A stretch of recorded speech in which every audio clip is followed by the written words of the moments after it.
Hi, everybody, and welcome to the latest Telescope Live event from June 2021.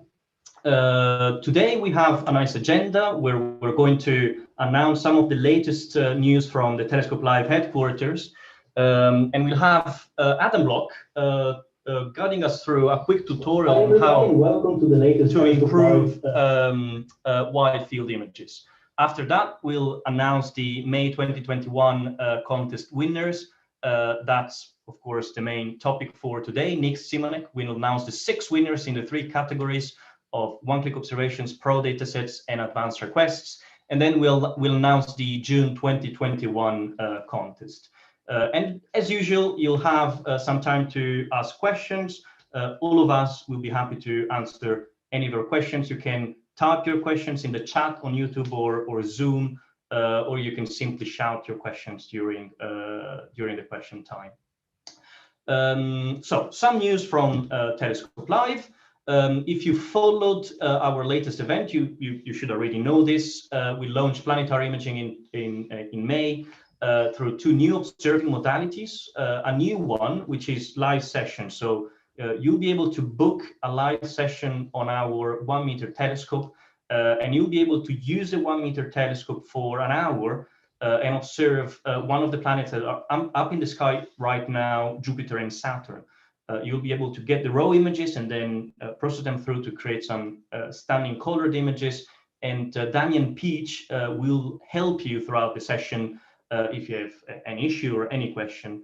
But if you don't want to go through an advanced request, you don't have the experience to do that, you can use our pro datasets. So if you have a silver subscriptions or gold subscriptions, you'll be able to access the pro datasets, and you'll also be able to access the tutorials, the end-to-end tutorials that will guide you through from the raw data to the creation of a colored image. Planetary imaging is very different from deep sky imaging, so it will take some time if you're not used to that, but these are the stunning images that you'll be able to create if you start to master the techniques. I then want to talk about Spatu. Spatu is our 70-centimeter telescope in Spain. It's an Officina Stellare. It's had many issues, let's say. In the past, we had to switch from its native resolution of f8 to a lower focal ratio of f6.5, with some issues with that due to guiding, and we eventually decided to go back to the original configuration of f8. In this configuration, we have an off-axis guider, and we are now finally able to offer this again. So if you've used advanced requests with Spatu, you might have seen lots of issues or mostly delays in delivering your images, and similarly with one-click observations. But from a few days ago, we are online again in the f8 native configuration. So start to submit to this telescope. The summertime has come, so we have lots of good weather in the future. So we really hope this telescope will finally deliver some stunning images. Don't forget about our referral program. We have a referral program available to our silver and gold users that will allow you to gain credits if you refer friends and people. The only thing you need to do is to go to account settings, get the referral promo code. You can either copy and paste it and send it to your friends, or you can simply click on send referral promo code to a friend, and you will send an email to your friend with the promo code. Now you will get from 5 to 10 credits per month for each new friend you bring in. Last bit of news from today: we've just published 6 pro datasets. So just go in the pro datasets area. If you're in silver and gold, you'll be able to download these 6 new curated datasets. And tomorrow, or the day after tomorrow, we'll publish a new set of one-click observations that will mostly be submitted to the Spanish telescopes and to the Australian telescopes. So be careful to look for the new announcement tomorrow and to submit some new one-clicks in the next couple of days. So this is it from me. I'll pass the floor to Adam Block, who talk us about the how to improve wide field images. So I'll stop my screen share, and Adam, you should be able to share your screen as well.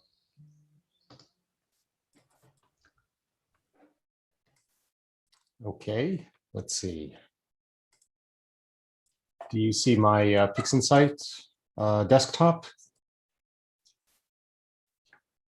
Let's make sure everyone can hear me and you can see me. Put a thumbs up. Okay, that's cool. Thank you.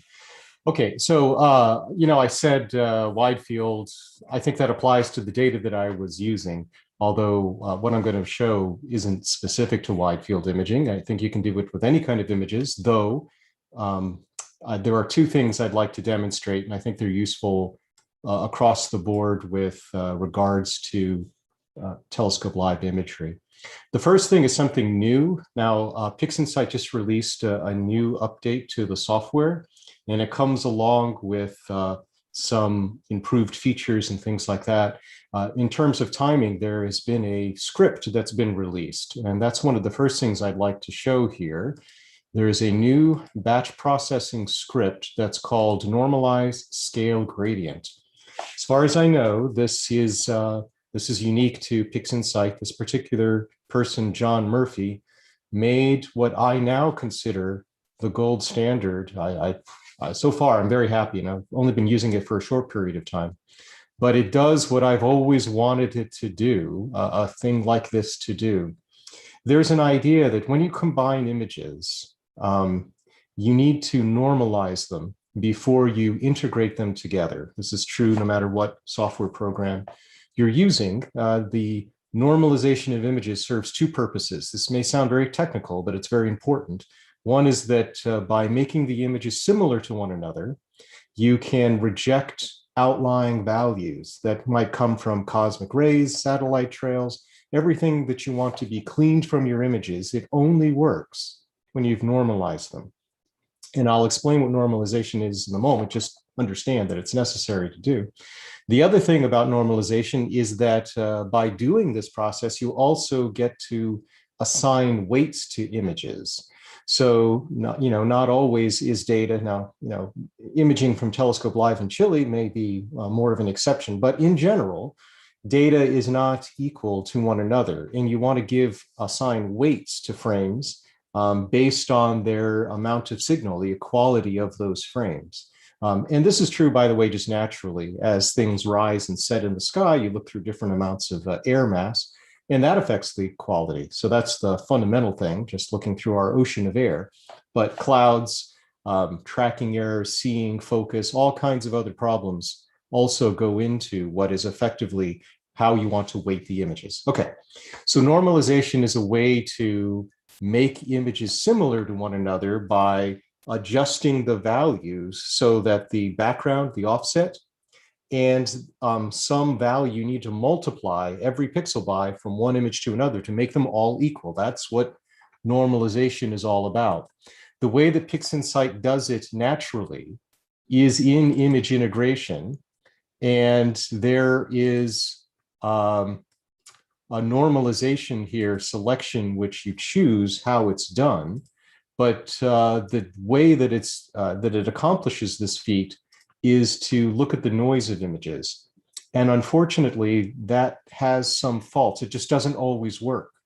And this is true of many different programs and the different ways they try to normalize. This script does a really good job. Let me show you what I'm talking about here. So if it's not obvious already, this is going to be like a show and tell. I'm not going to take the time to process. It just takes way too much time to do. This is the raw data. It's been calibrated, and this is what it looks like. So let me open up some raw data of this particular field. It's not critical what exactly I'm showing you.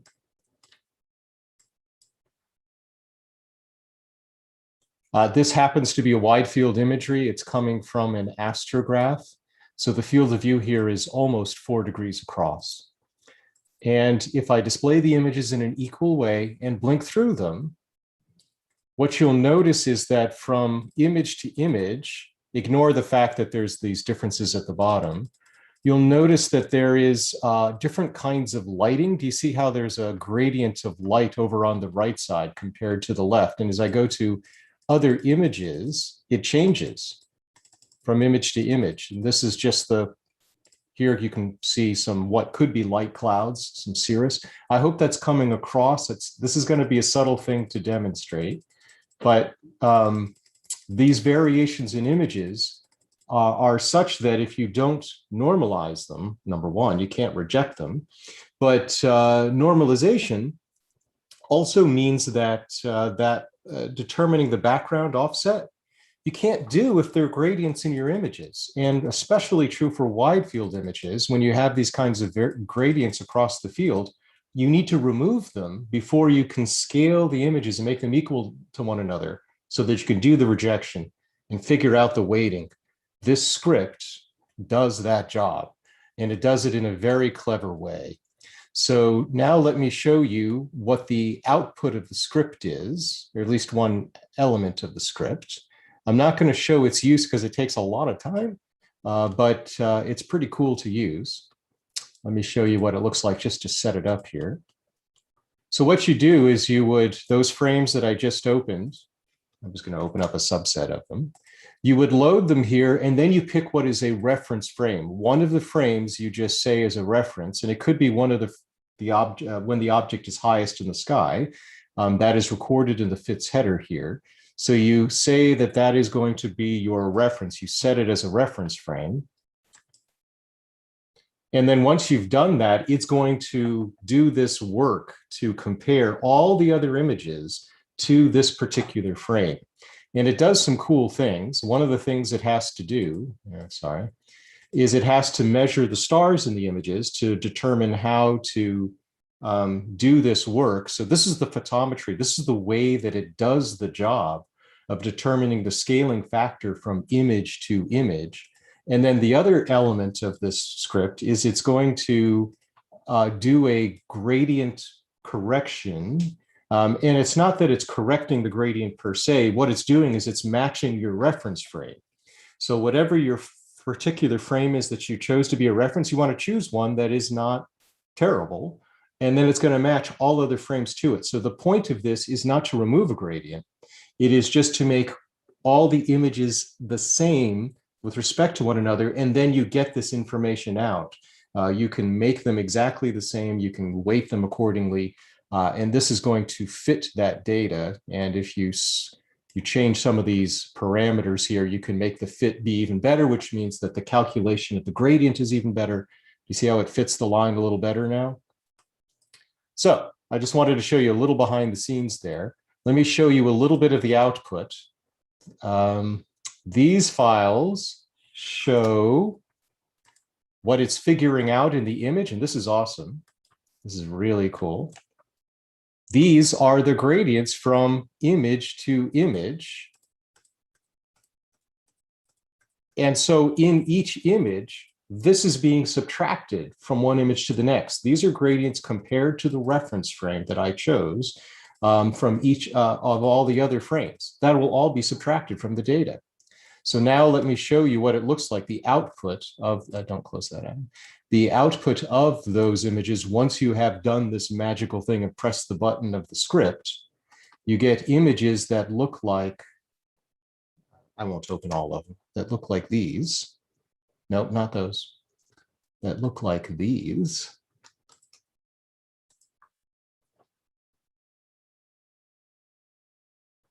Here we are. So if I display them all in the same way, same screen stretch, and let's see if I can blink them here. You can see the little seahorse character here. I'll zoom out a little bit. Now when I blink the frames, they are very, very nearly matching one another with not as much in the way of gradients. There's still a difference in quality that we can see with our eyes, but that's going to come out in the fact that they are now given weights that unfortunately the noise method does not do properly.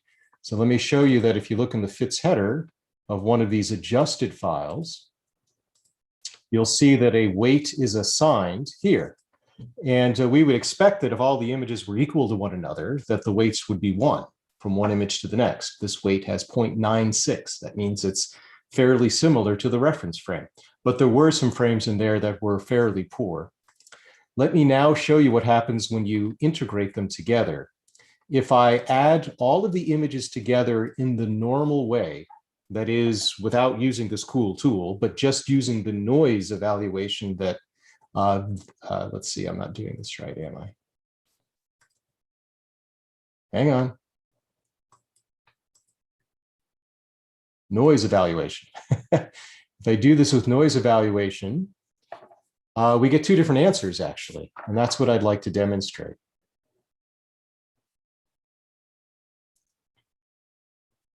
Give this a moment. I'm actually doing the real thing. I just don't want to bring everything out of the oven like the cooking show. I'm actually doing the job. So it'll take it a moment. Here it comes. All right, so here is result number 1, where we have the rejection that occurred in the image, and then we have the final result, which is here, Control A. So here's the final result. One of the things that is not going to show up well, I know, but is there, is that at the bottom of the image, there is a line or several lines where the images didn't overlap, and that shows up in the final results of these combined images. Whereas when you do the idea here with the scaled versions, the properly scaled versions, I'm going to press this button. I'll compare the 2 images and then you can see the difference. The overlaps, where you have overlaps between images, this is a common thing that happens where you're dithering images. Sometimes those overlaps, you don't have the ability to match them very well. But if you get the right scaling factor from image to image, those overlaps will suddenly work well. And the combination of that with the proper rejection, you won't lose as much having to crop out where those overlaps are from one image to the next. So it is that's an improvement. And then you get an improvement in contrast. So I am going to apply the automatic screen stretch to both of these images. And I did this last night and it worked. Now, of course, who knows if I did this correctly right now on the fly. If I do control page down, oh, that doesn't help me because they're not the same.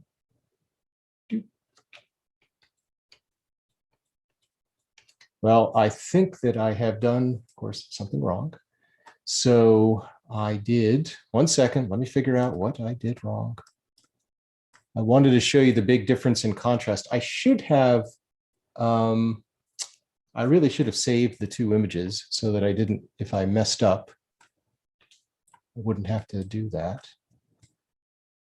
All right, give me a second. Let me see what I did wrong. So I did the no normalization. Did I open up the correct files? Here, those are correct in the regular image integration. Let's make sure that I did it correctly here. Do you see in regular image integration how I had the NSG files? That was dumb. It's because I'm an idiot. Give me a second. Let me load it without the NSG so you can see the difference in what this script does. Oh my goodness. I have things in the way here. Hang on, I can't see the button. Can I move this? And I need to move these things. Move. Ah, thank you. Okay. Now I have, goodness, everything is messed up here. This should be additive with scaling, noise evaluation, and this stuff should be set, right?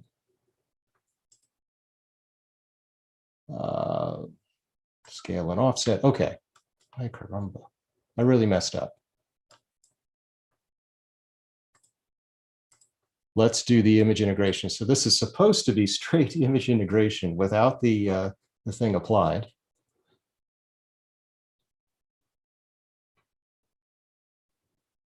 that is not using the script. And then I'll very quickly want to show you one other thing. How much time do I have here? Do I have another, I'll need like 3 minutes. Do I have another 3 minutes? No, of course. Okay, let's give me another 3 minutes. This is the point though, is I want to blink these two images. It's hard when you're yeah, it's the nice thing of a live. 9 in the morning for me. It's 9 in the morning. Ah, thank you. Okay, now, can you see the line here at the bottom? That might be still hard to see. It doesn't show that. You'll need to see that on your own. But let me blink the images. Okay. Can you see the difference in contrast between the two images?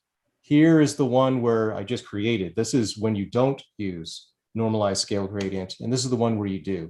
By removing those gradients, at least not by removing them, but by making them all the same, if you will, as the reference frame, which had a minimum amount of gradients, you're able to improve the contrast just right off the top, but then also get the proper weighting to make that this final integrated result.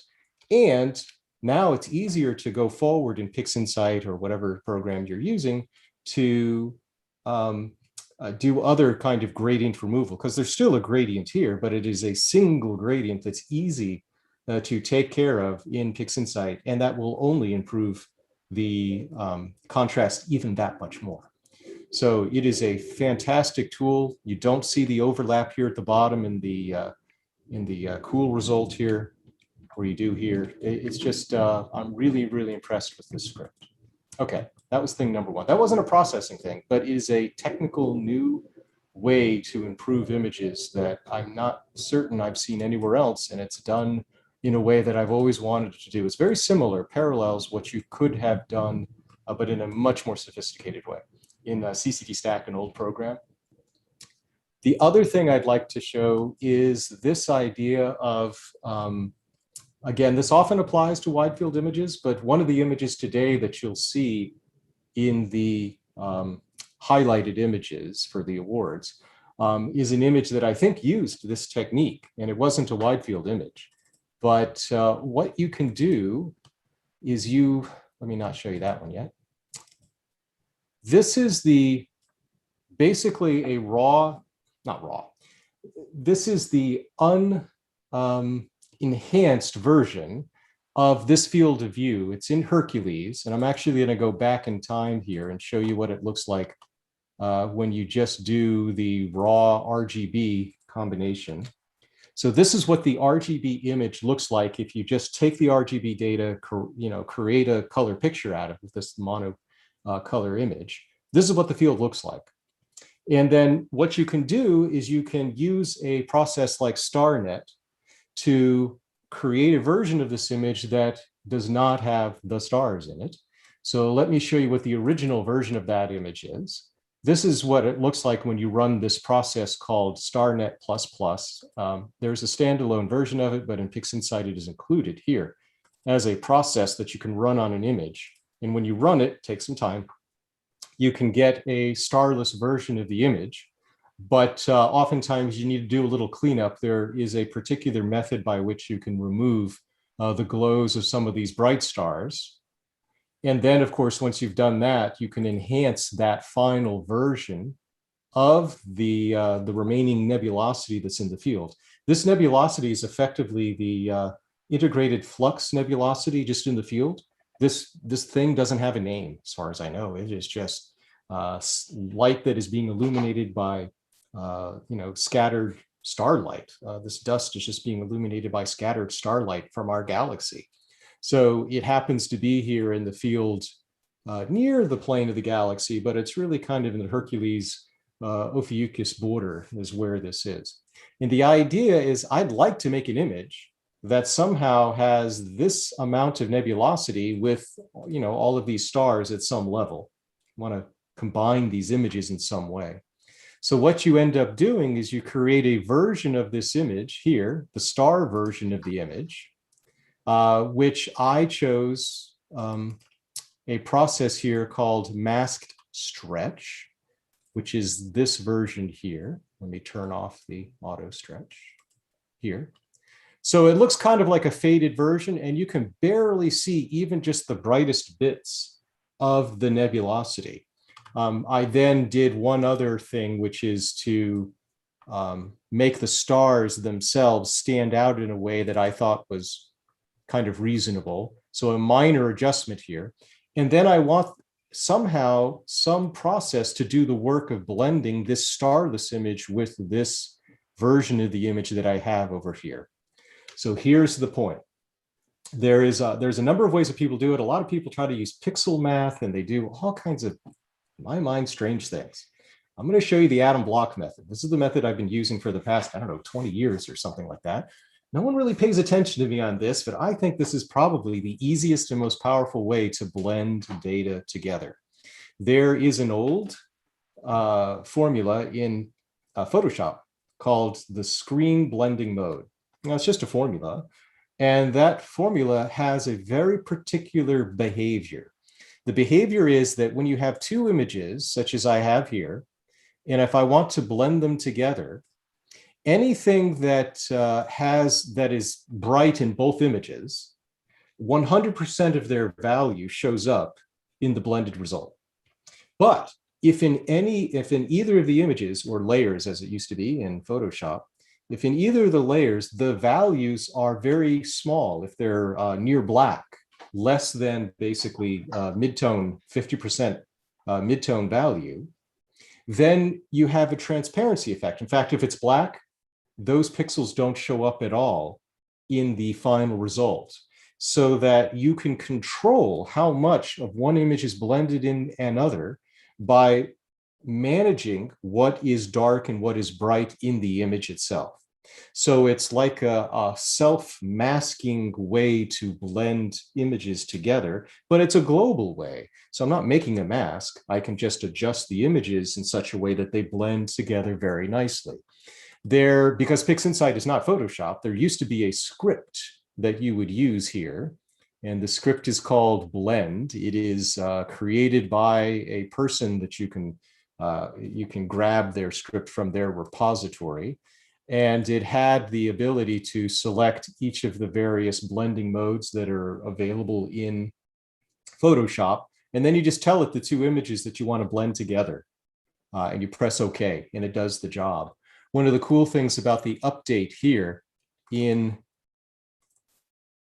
PixInsight is pixel math has also been updated, so that now one of the functions you can use in pixel math is screen. All of the Photoshop functions are now in pixel math, so that I've already made the expression here. The expression just uses this function called combine, and then you say each of the images that you want to combine. Here is the starless one. That's the name of this image that you see here.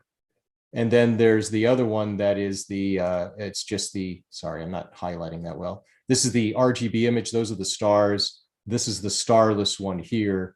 And then the operation that I want is the screen blending mode. That's what I want to do. I want to take these two images and put them together in a very nice way. And this is the result that you get. Now, there's more work to be done, but this is effectively how you get the images to go together in a nice way that I think produces a compelling result. So the final result that I had doesn't look actually that much different than there. This is the final result that I ended up with on this particular field. And it's a field of view that I suspect that no one in the audience today is, unless you've seen my release of this image, you've never seen this before, because I just don't think anyone has bothered to stare at this little piece of sky for that long and see the integrated flux nebulosity that's there.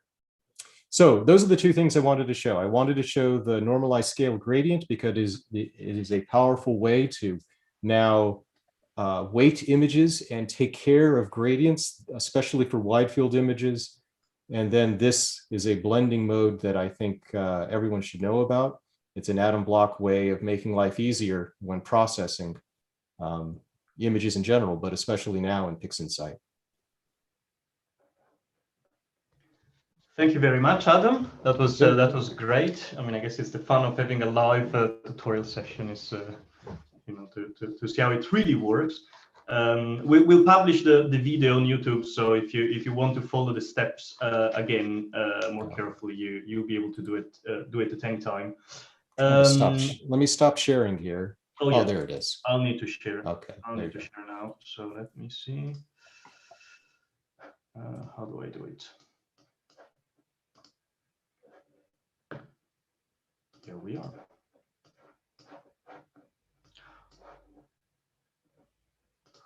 Okay, and so we now move on to the main topic for today, which is announcement of the main 2021 contest winners. Nik will announce the winners.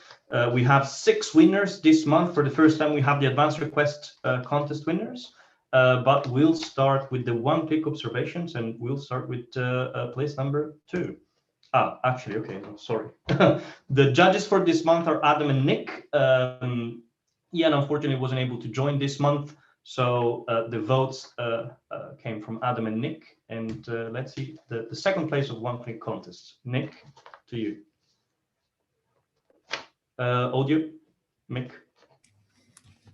Is that okay? Yes. Yeah, great. Thanks, Marco. Yeah, so our second place winner of the one-click data set today is the globular cluster M22 by Dan Crowson. We liked this image because the core's been well controlled, and I think Adam noted that the star coloration within the globular cluster is very good, a good mixture of oldish redder stars and the odd sort of blue star in there as well. So yeah, we both agree that globular clusters are quite tricky to process, predominantly because of the bright cores. So we felt this one had been well controlled. So well done to Dan for that one. Okay, and our first place one-click data set today is the lovely Galaxy NGC 6744 by Jamie McDougall. And yeah, I particularly like this one because we noticed that in the month where we were actually judging the targets, this galaxy cropped up a lot, and we had some very good images in there. But I think what appealed to me about this one particularly was the fact that the orientation of the galaxy is being changed slightly, and also the image has been cropped, and it gives a very different feel to the image compared to the others that were submitted. Also, you know, we like the sky background's fairly neutral, good star colors in there. So, you know, the core of the galaxy is well controlled. So, yeah, we thought this was our one-click image winner this month. So if we go on to the Pro data set, in second place, this was an image that Adam and I both enjoyed looking at, the Trifid Nebula M20. And this is one of the nicest targets in the sky. And the field of view of this telescope is perfect for capturing the red emission nebula from the nebula, and the blue reflection nebula just shown at the north here. So we liked the nice smooth coloration in the image. Once again, good noise control in there, nice detail within the actual main part of the emission nebula, some good structure in there, and good star colors. So this was our second place. And this month's first place, if I can have the next one, please, is GUM 15. This was based on Adam's extensive data set. This image taken and processed rather by, and I hope I pronounce this properly, Jovin Yahathugoda. Apologise if I got that wrong. With a name like mine, you get used to wrong pronunciations all the time, but I hope that's not too bad.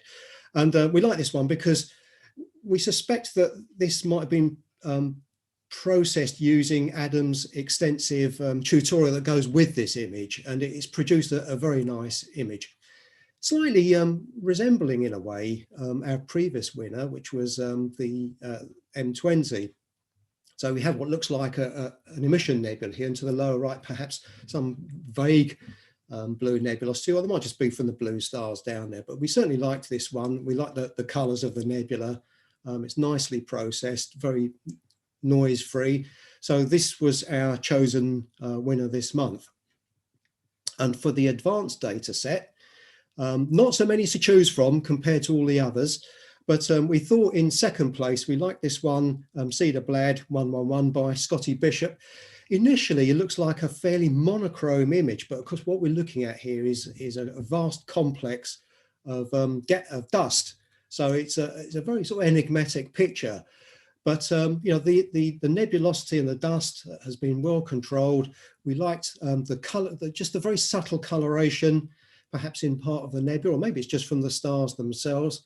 But we felt this was an image that probably requires quite a bit of boosting, I think, to show it in this particular configuration. But that's been done very well. So this was our second place, and for the first place image is this wide field view of the Carina constellation. Of course, pride of place goes to the Eta Carina nebula there, and the Running Chicken nebula down to the bottom left. Adam pointed out that you know, he liked the way that the nebulosity throughout the image was very equal in terms of its tonal content and well processed in that way. But there is a little bit of color in there as well from the stars, which, you know, add a nice piece of sort of drama to the image. So this is, you know, quite an unusual image. It shows this wide field view. I mean, the Carina Nebula itself is a huge target anyway, but this wide field view shows that in relation to the other nebulosity around it. So we liked that. And we thought this was our first prize winner this month. So congratulations to everybody for submitting their images. We had a huge amount to choose from this month, which we like. So keep sending the images in, and we'll see how we get on next month. So back to you, Marco. Thank you very much, Nick, and congratulations to all the winners.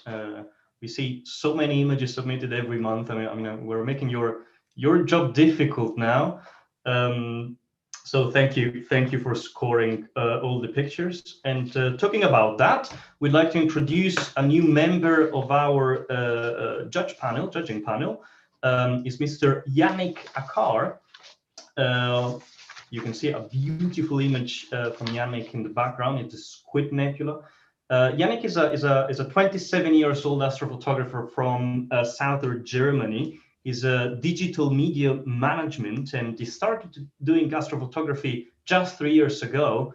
But his images have already been awarded several APODs. He won the Astrophoto of the Year of 2020 for SH2 129, this picture. And well, Yannick is here, so I'll give the floor to you for a quick introduction. And Yannick will be one of our judges from next month. So stop screen sharing so you can show. Yeah, I share my screen now. Moment. Can you see it? Yes. Wonderful. Yeah, thanks for the introduction. Like Marco said, I'm just doing astrophotography for 3 years now. And I mainly do narrowband imaging. I live in a very light polluted area here around Bortle 8. And so broadband targets like Adam is doing is not in my reach. So I'm just doing narrowband and just some slightly broadband targets under dark skies. And I work as a marketing manager and graphic designer. So image processing is for sure my favorite part of astrophotography. And in my short time as an astrophotographer, I've had the luck to get lots of good rewards, like the Squid Nebula here. Moment. Yes, as an image of the year in Germany, just Germany, not the world. And a couple of NASA APODs and some nice Astrobin image of the days. And I also tried my luck on a pro dataset myself to get a good roll. Okay. Yeah. And I have to say, the Chile data is like another world for me with so bad skies. Chile data is just another world. Yes. And with this final version, I like to give the lead back to Marco. Thank you very much, Yannick, and thank you very much for joining our panel. So you'll Yeah, see I'm really next, glad. Next month. I'm really So excited. Thank you again. All right, so next thing is next month contest. Let's see, I'll quickly share my screen again for just one slide. I hope you can see that. Can you see the screen? Okay, right, so we go for the Southern Hemisphere this month. For the one-click observations and Pro Dataset, you can pick any image from any of our Chilean telescopes or Australian single telescope.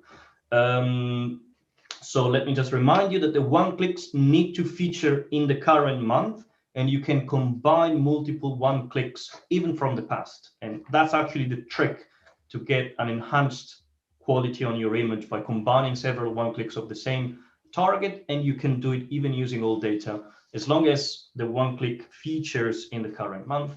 For the Pro Datasets, you can pick any Pro Dataset, including a premium Pro Dataset from any of our Southern Hemisphere telescopes.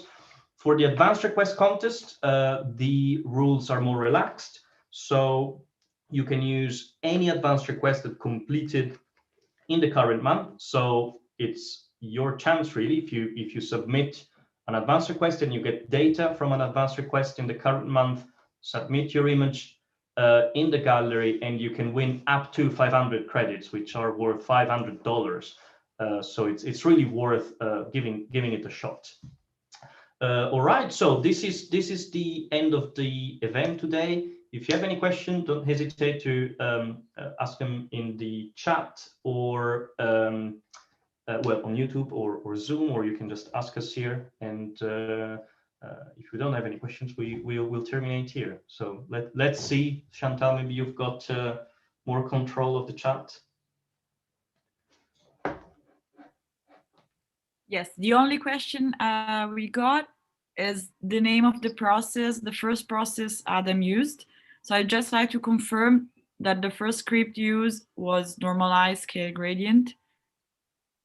Does it apply, Adam? Yeah, that's correct. It's by John Murphy is the name of the developer, normalized scale gradient. It is included in the new version of PixInsight, the updated version of PixInsight. Okay. Seems like we have another one, last one. Another new one. Yeah, you can go ahead, Chantal. What is the method Adam used to remove the really bright star after StarNet? So I have instructional videos at atomblockstudios.com. The method is mine. There are a number of methods of removing stars. Instead of cloning them, I use a combination of the game script with basically MMT to do the job. There's a way in which you can do that. And again, it's taking advantage of this fact of screen to not blend in things that are dark. So that's the technique that I use. I'm not showing you, but I have that technique. Yeah, let me just say again, Adam Block has his own website with lots of tutorials, adamblockstudios.com. It's here on the screen. So, you know, we have some of his tutorials on our website, but if you want to really deep dive into PixInsight extreme techniques at times, do join one of his plans on his website. Excellent. And I see software name, please. It's, I guess, PixInsight. We haven't used any other software than PixInsight in this tutorial. Fantastic. So I can't see any other image. Yeah, image question. I saw many images. All right. So thank you very much for joining today. We will see you'll be able to watch the video again on YouTube starting from, well, 5 minutes. And see you next month. Thank you. And thank you to our judges. And thank you and congratulations to the winners. Bye.